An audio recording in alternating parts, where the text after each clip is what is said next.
Ya negara kita jadi negara terbelakang karena korupsi. BDS kemarin 8 triliun. Isu nikel 271 triliun itu kerugian ya. Isu bansos presiden ada lagi kemarin. Teman-teman mahasiswa hari ini gimana melihat isu soal dugaan korupsi kuota haji? Mohon maaf, ini Kementerian Agama ya Mas? Kok terkesan tidak ada agamanya sama sekali gitu? Karena menaknya saudaranya PNU gitu. Maksudnya itu kan nggak perlu gitu kan? Nggak perlu sama sekali itu. Statement yang sangat mubazir lah saya nyebutnya. Karena kurang arif. Iya, kurang arif menurut saya. Dan kekanak-kanakan menurut saya. Mestinya bagaimana dia menempatkan posisi? Justru seharusnya mendukung segala tindakan perbaikan haji. Terlepas dia adik beliau atau tidak, ya seharusnya ayo sama-sama memperbaiki kualitas haji kita. Kalaupun semisal ada dugaan korupsi, ya ayo mari kita telisik bersama gitu. Kenapa nggak fokus ke isu korupsinya aja, isu perbaikan hajinya gitu. Jangan digeser ke masalah, oh itu kan masalah personal, mereka nggak suka sama saya dan segala macam. Itu kan kekanak-kanakan banget lah.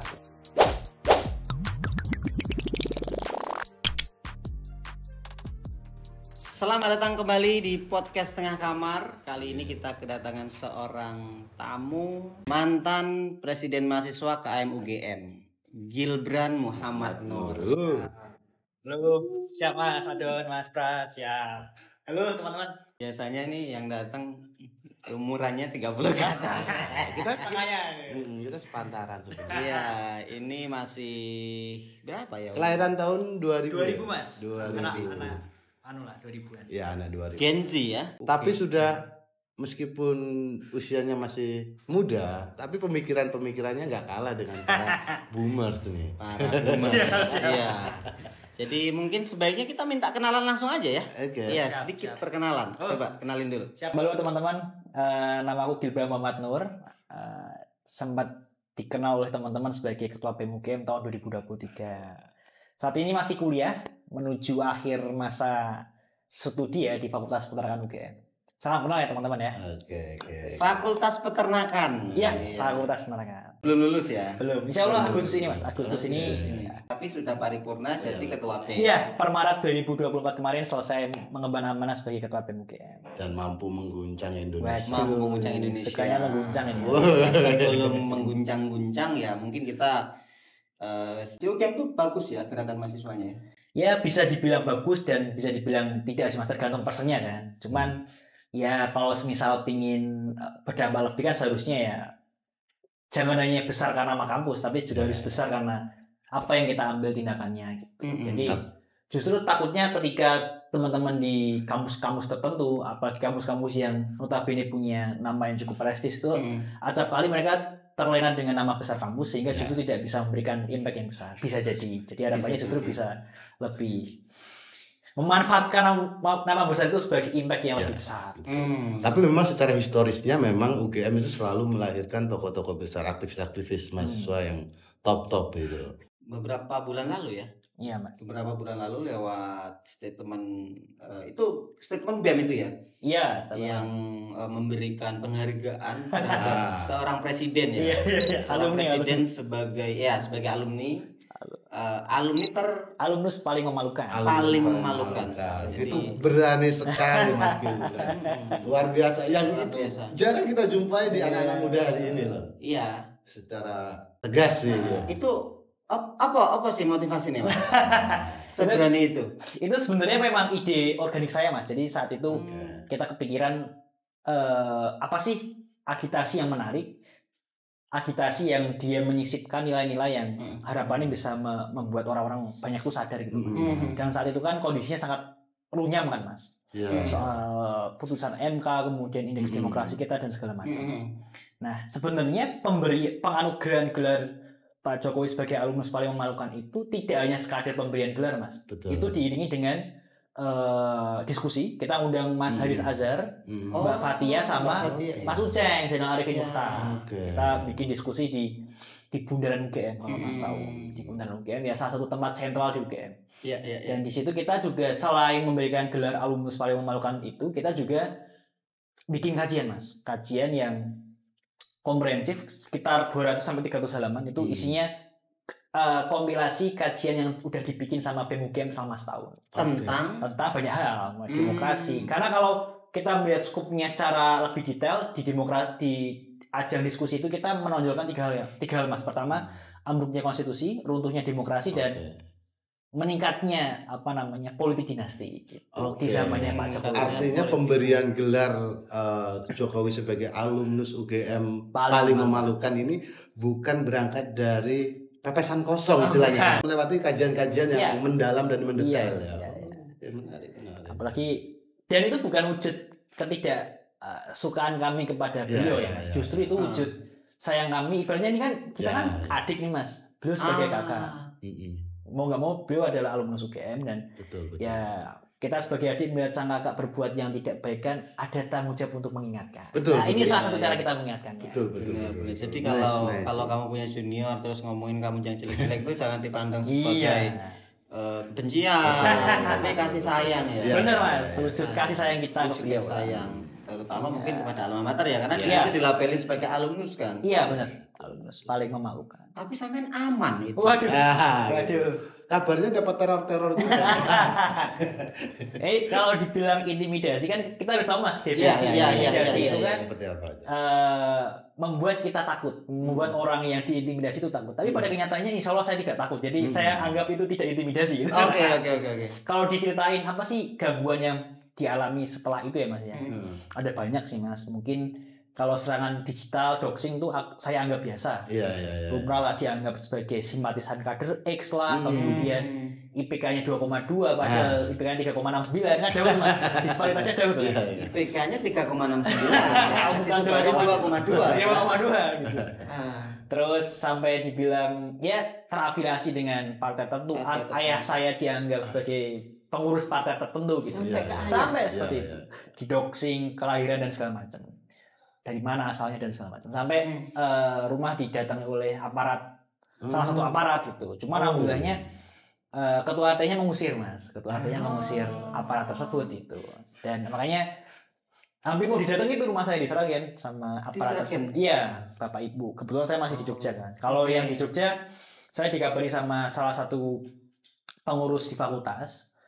Ada tim dosen di fakultas yang bilang beberapa hari yang lalu ada tuh Mas pasca bikin keramaian itu ada oknum yang mengaku dari intelijen datang untuk memintai data pribadi saya di bagian akademik. Tapi ketika ditanyain ada surat tugas enggak, mereka nggak bisa menjawab.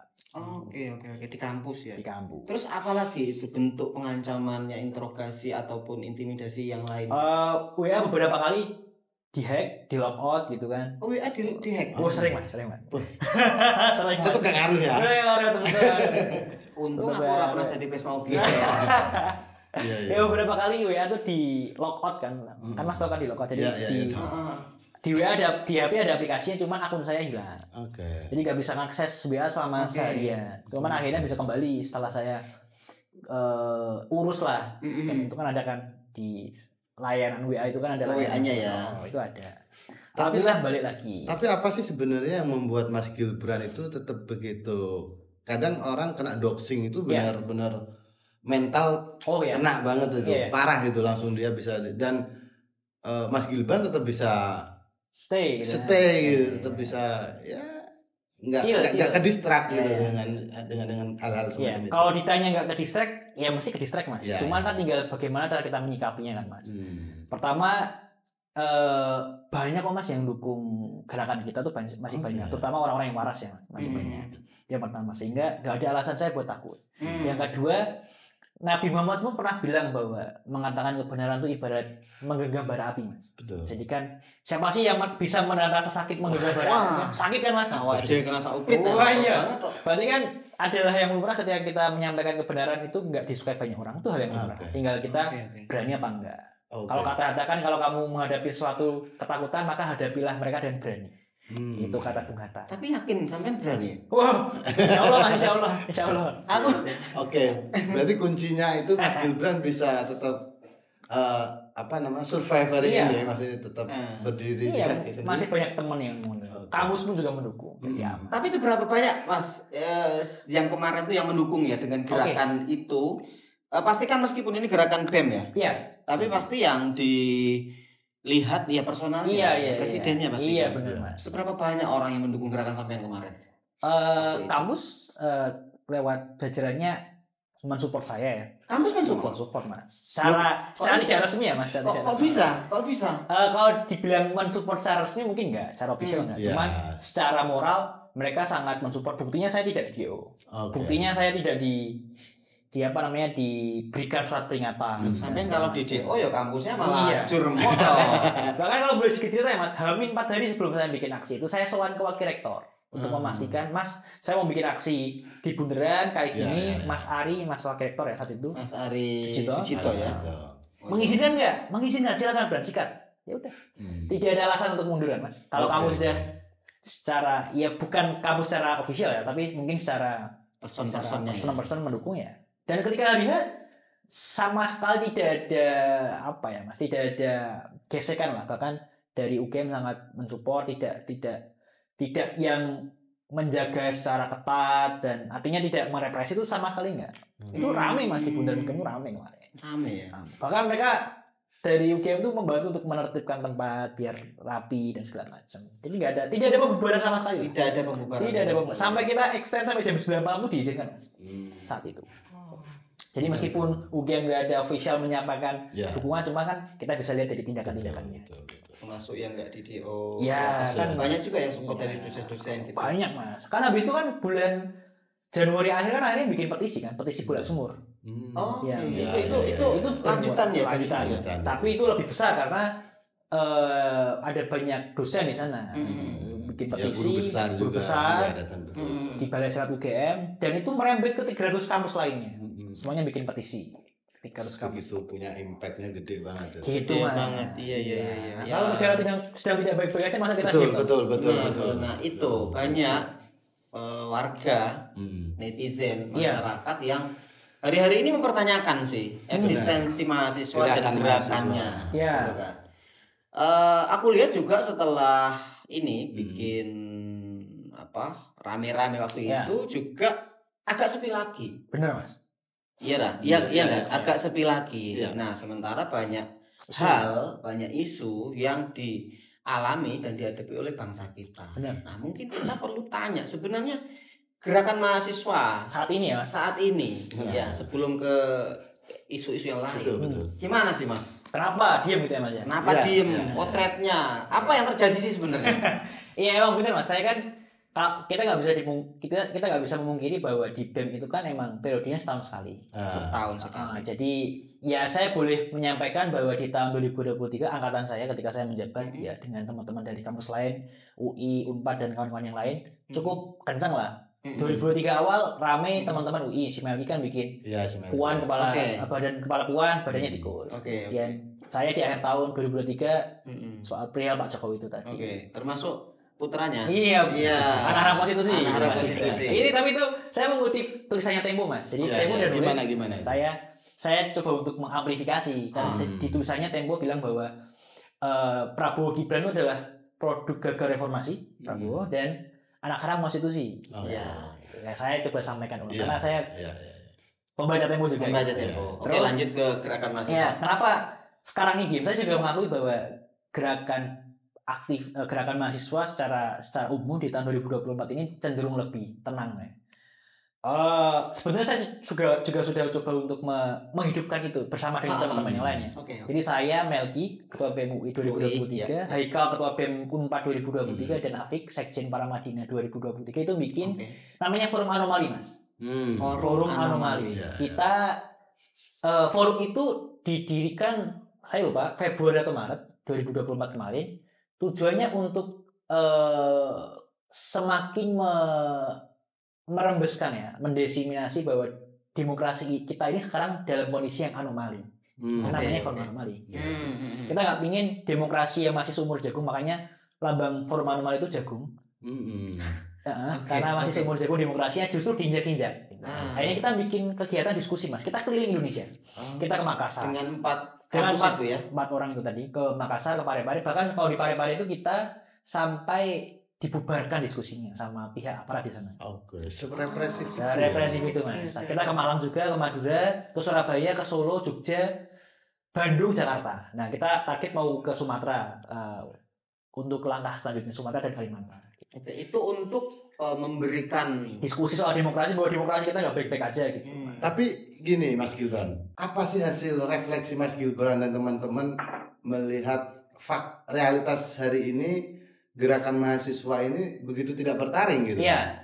Menghadapi seolah-olah negara ini nggak ada pembacaan terhadap negara. Apa yang membuat sebegitu melempem? Iya, nggak bisa dipungkiri memang generasi saat ini kan generasi yang notabene digital native ya Mas. Digital native. Dia baru lahir dan langsung dihadapkan dengan digital, dengan gawai dan segala macam.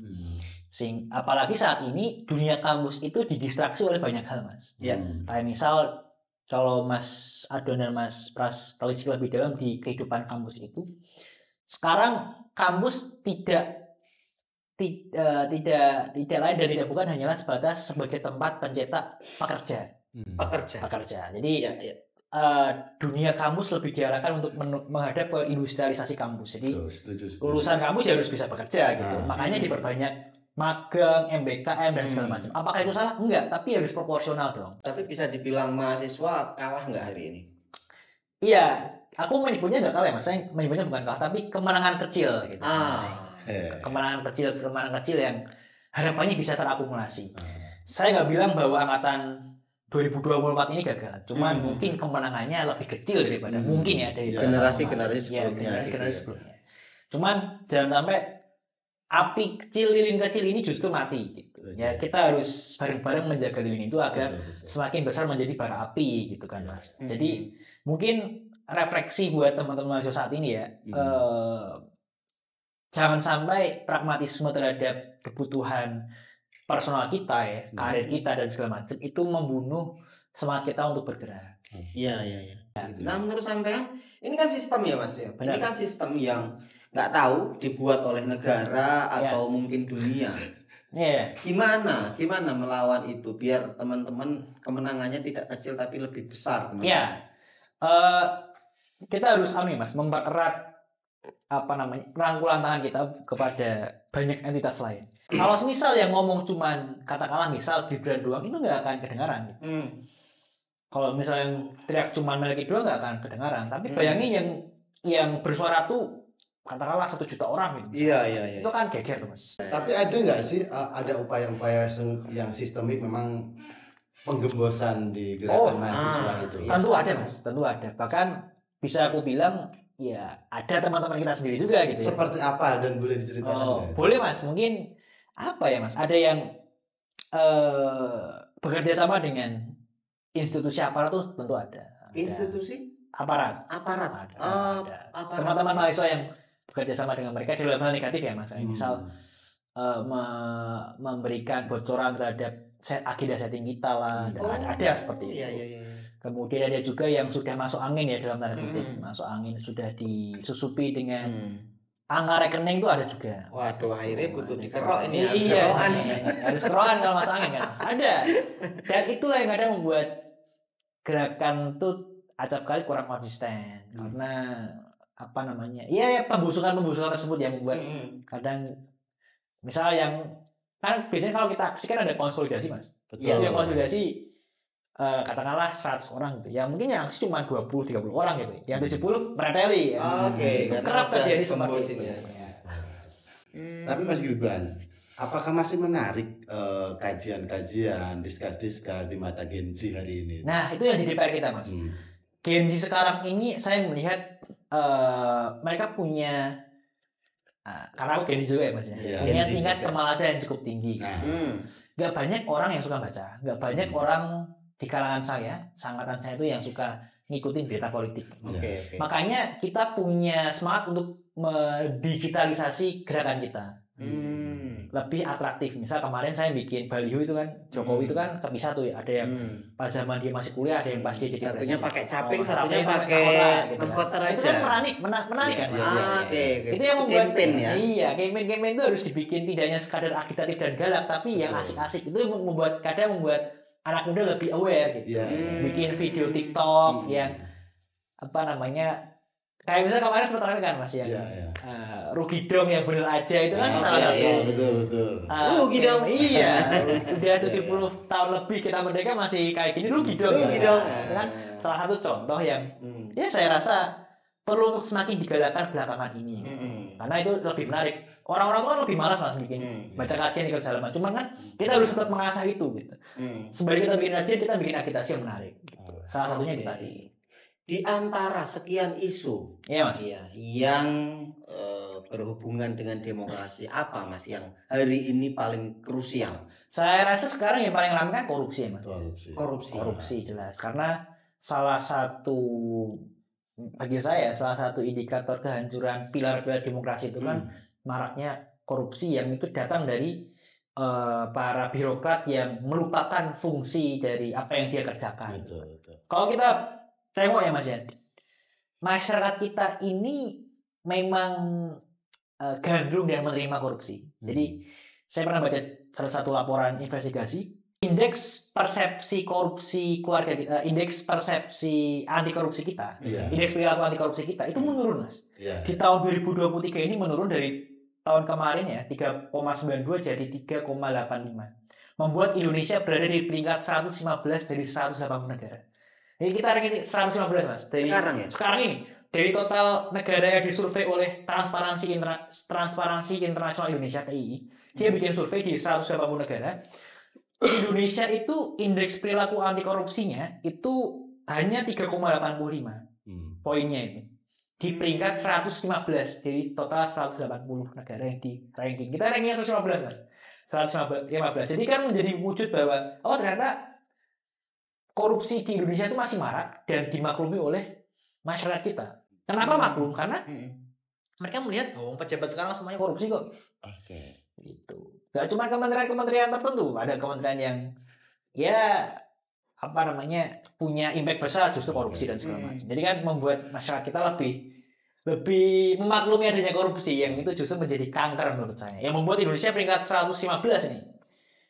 Masih kacau banget. Jadi nyambung juga soal itu yang korupsi ya Mas ya. Soal disebutkan soal korupsi tadi. Ini kan ada data dari ICW juga ya.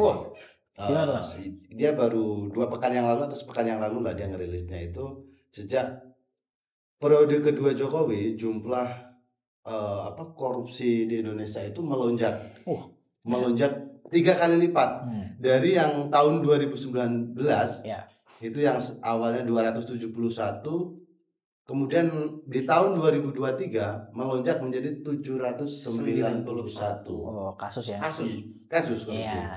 Nah, apa sih yang menjadi amburadulnya semacam ini itu? Faktornya Mas. Faktornya apa? Banyak Mas. Salah satunya itu revisi UU KPK 2019. Yang membuat KPK sekarang berada di rumpun eksekutif dan berada di bawah komando presiden. Jadi di tahun 2019 kalau Mas ingat di tahun 2019 itu ada rame revisi UU KPK yang teman-teman mahasiswa bikin gerakan reformasi korupsi. Oke. Itu rame itu ya. Itu masif banget. Itu kenapa kita menggalakkan itu karena dampak revisi UU KPK itu dirasakan sekarang Mas. Apa buktinya? Firly Bahuri berkali-kali tersandung isu etika, ketemu SJL lah, pakai helikopter lah dan segala macam, memeras dan segala macam. Bahkan nggak cuma pimpinannya nih, oknum penyidiknya pun melakukan pemerasan terhadap tersangka ini, pemerasan Mas. Bayangin, penegak anti korupsi justru malah melakukan tindak korupsi gitu. Iya, kan parah Mas. Siapa yang harus kita bayar? Sejauh ini yang paling jauh nih, Iya kan. Dan ini selaras dengan apa yang disampaikan Pak Jokowi di awal kepemimpinan beliau bilang bahwa beliau tidak terlalu mementingkan isu penegakan hukum. Dia lebih mementingkan pembangunan dan ekonomi. Pak Jokowi secara gamblang menyatakan bahwa isu HAM dan isu penegakan hukum itu dinomorduakan. Nomor 1 pembangunan. Pembangunan fisik ya, bukan mental. Akhirnya ya benar Pak Jokowi itu dengan kuasa yang dimiliki coba untuk menggulkan lah. Revisi UU KPK kan tentu atas tanda tangan beliau juga kan, atas keputusan beliau juga. Makanya apa yang dirasakan oleh KPK saat ini, kalau Mas Adu dan Mas Pras bilang bahwa kenapa penegakan kita lemah ya karena KPK-nya dilemahkan. Iya. Sudah tidak independen. Dan sekarang kan lagi bulan ini ya, bulan-bulan Agustus ini kan sedang berjalan seleksi calon pimpinan KPK kan. Itu di sana juga banyak tuh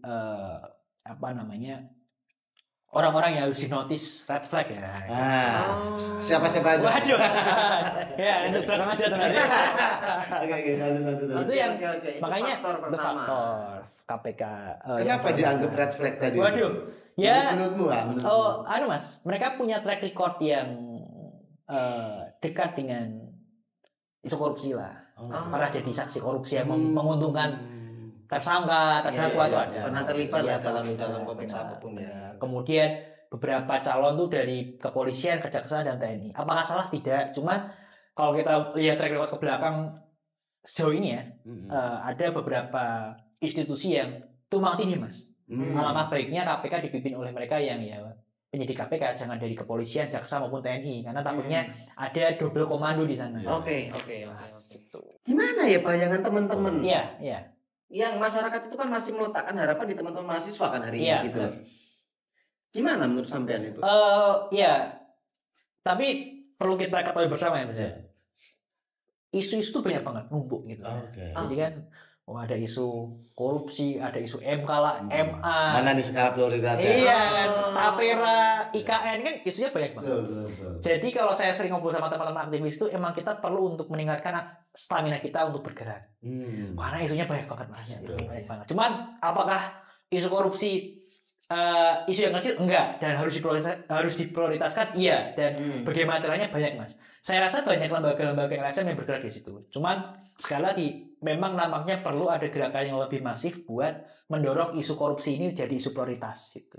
Kenapa? Karena ya negara kita jadi negara terbelakang karena korupsi. BTS kemarin 8 triliun.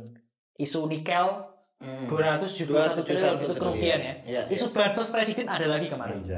Ini negara korupsi Republik Indonesia nih. Presiden berapa sih? Saya lupa, Mas.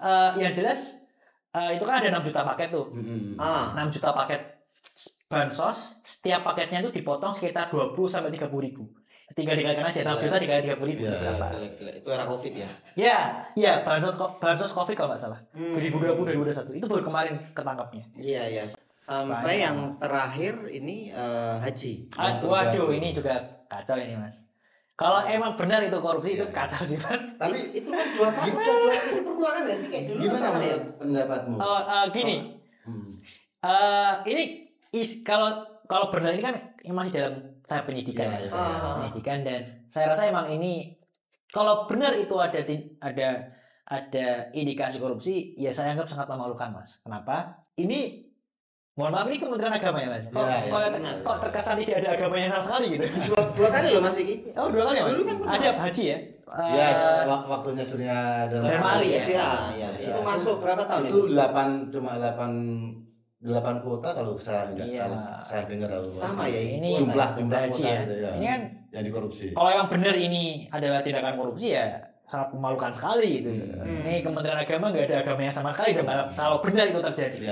Jadi sangat disayangkan, dan itu akan sangat menciderai hati orang Islam ya. Betul. Gak cuma orang Islam ya, tapi juga umat Indonesia, orang Indonesia secara keseluruhan, karena ini kan Kementerian Agama itu. Kalau memang benar itu terjadi, sangat memalukan dan sangat melukai hati orang Indonesia lah. Apalagi kan kalau saya sempat baca tipis-tipis ya, Mas ya.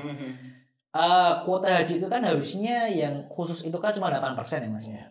Kalau kita ikut Undang-Undang Haji nomor 8 tahun 2019 itu cuma 8% gitu. Sedangkan untuk kuota khusus. Sedangkan tahun ini itu angkanya berubah, Mas. Karena kemarin sempat dapat bonus tuh dari 20.000 ya. Nah, dari 20.000 itu dari Kemenak minta untuk 10.000-nya dijadikan sebagai kuota haji khusus gitu.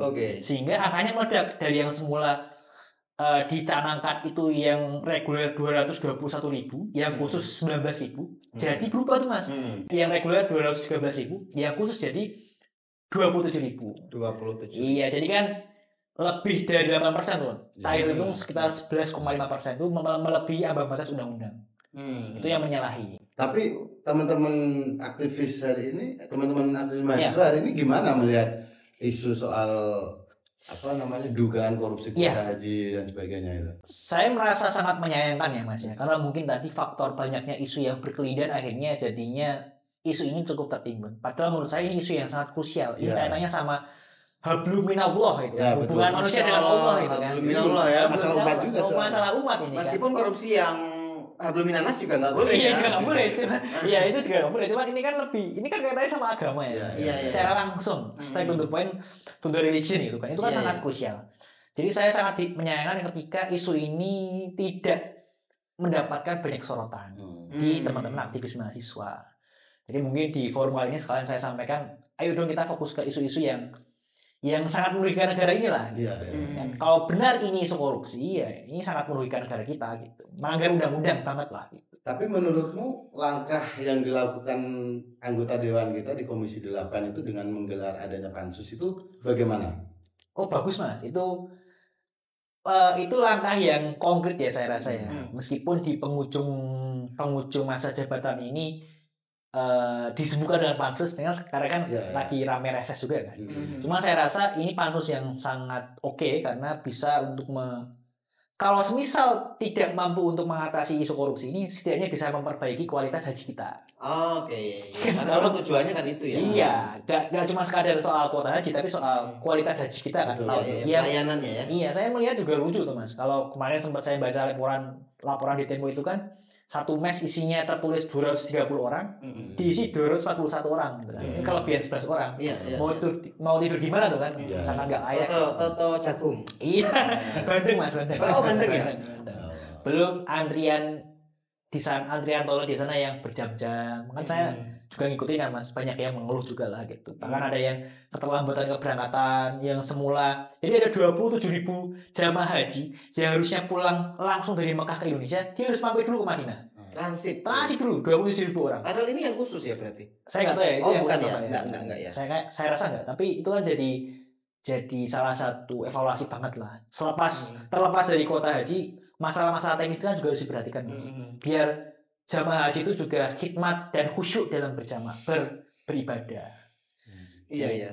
Kalau ngomongin konteks kasus yang dugaan haji ini, dugaan korupsi haji ini kok malah itu kemarin kan sampai dibawa ke PBNU, ada PKP-nya gitu kan. Gimana menurut sampean itu? Ya ini saya rasa wujud ketidakberanian bangsa kita untuk mengatasi masalah korupsi Mas. Ya kepengecutan dalam mengatasi isu korupsi. Kalau sampai persoalan pansus seperti ini dialihkan menjadi isu yang lain itu kan salah satu sarana untuk kabur dari masalah gitu kan. Jadi saya rasa bagi siapapun pihak yang tidak punya niatan untuk mengatasi kasus korupsi yang ada di Indonesia itu saya rasa ya wujud kepengecutan gitu.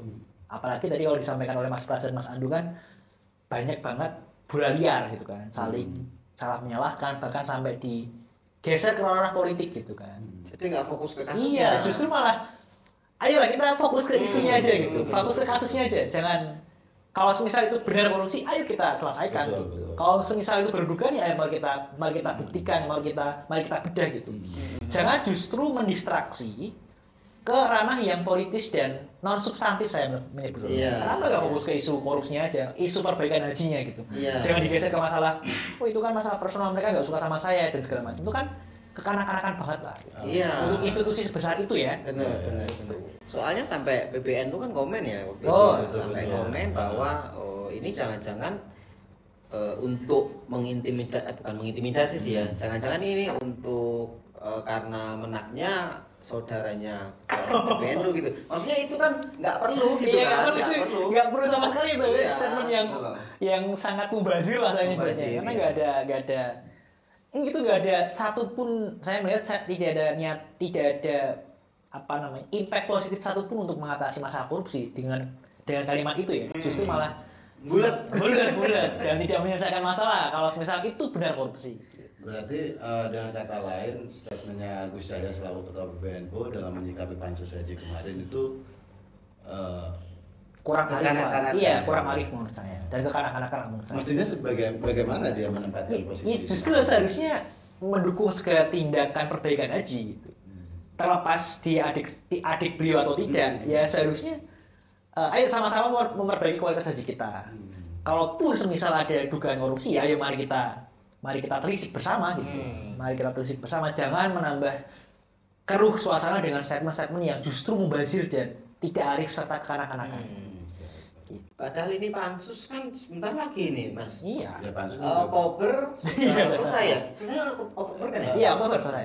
Cuman ya terlambat lebih baik daripada tidak sama sekali. Gitu, kan. Tapi bisa dilanjutkan nggak sama anggota yang selanjutnya? Ini kan anggota bakal selesai nih Oktober. Terus ada anggota baru kan? Nah itu masih bisa dilanjutin nggak kira-kira? Bisa. Justru bisa ya? Kita harus menantang mereka gitu. Kalau misal mereka yang bagi para legislator yang duduk di Senayan dengan fresh baru kan, angkatan baru gitu kan, apakah berani atau jadi pengecut untuk mengatasi masalah korupsi di Indonesia? Kita lihat aja nanti apakah keberlanjutan pansus ini berjalan atau enggak. Kalau misalnya berjalan berarti ya bisa kita cap DPR di periode selanjutnya pengecut gitu aja.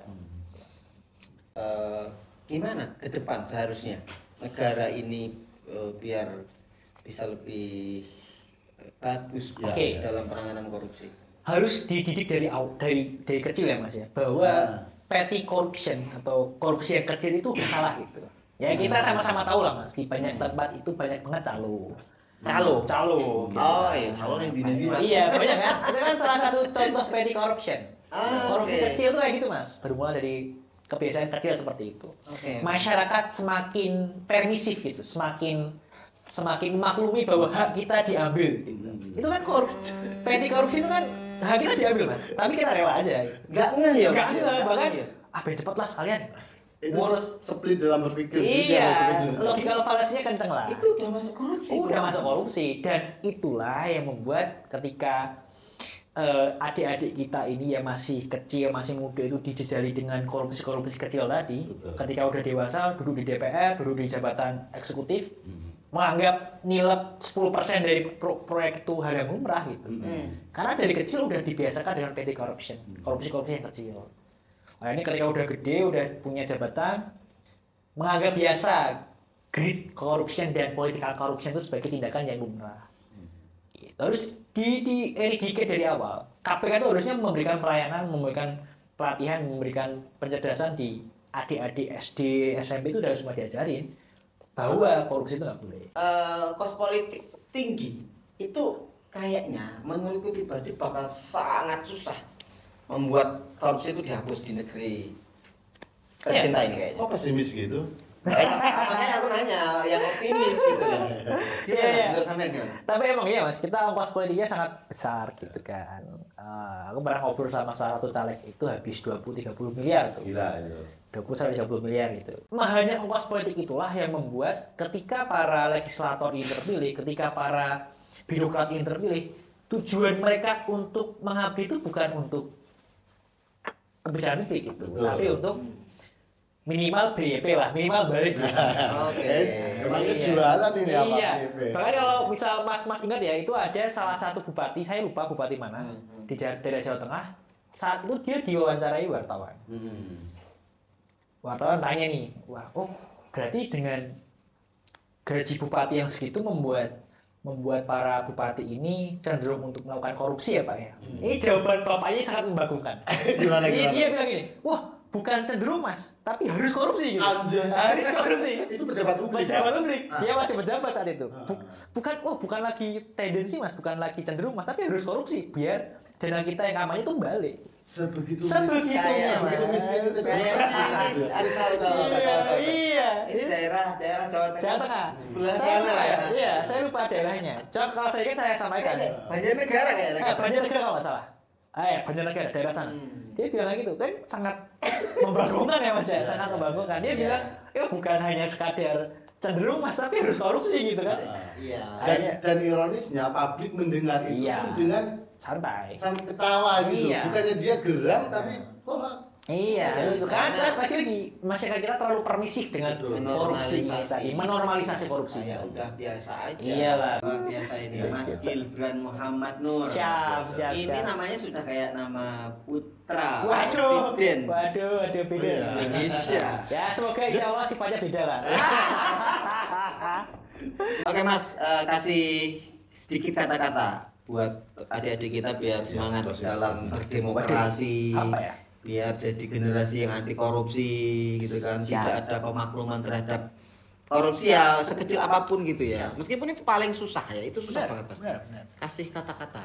Siap. Kata-kata sederhana Mas. Sederhana. Kan sekarang ini kan lagi rame soal gaung visi Indonesia Emas. Gitu. 2045 kan saat saya Mas, angkatan saya kan udah di usia 40-an, 50-an. Yes. Di usia keemasan.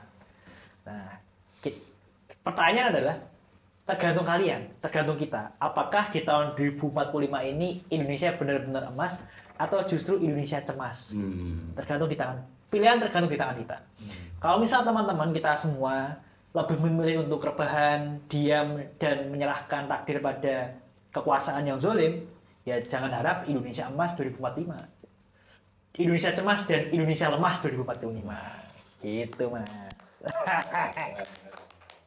Siap. Ya gitu Mas. Keren. Lebihnya gitu. Makasih ya Mas. Wah siap Mas Pras, Mas Anto ya. Mas Gilbran sudah mampir ke PSK jauh-jauh dari UGM. Dekat. Dari Jogja. Terima kasih, sehat-sehat selalu. Salam buat teman-teman mahasiswa. Siap Mas. Terus apa?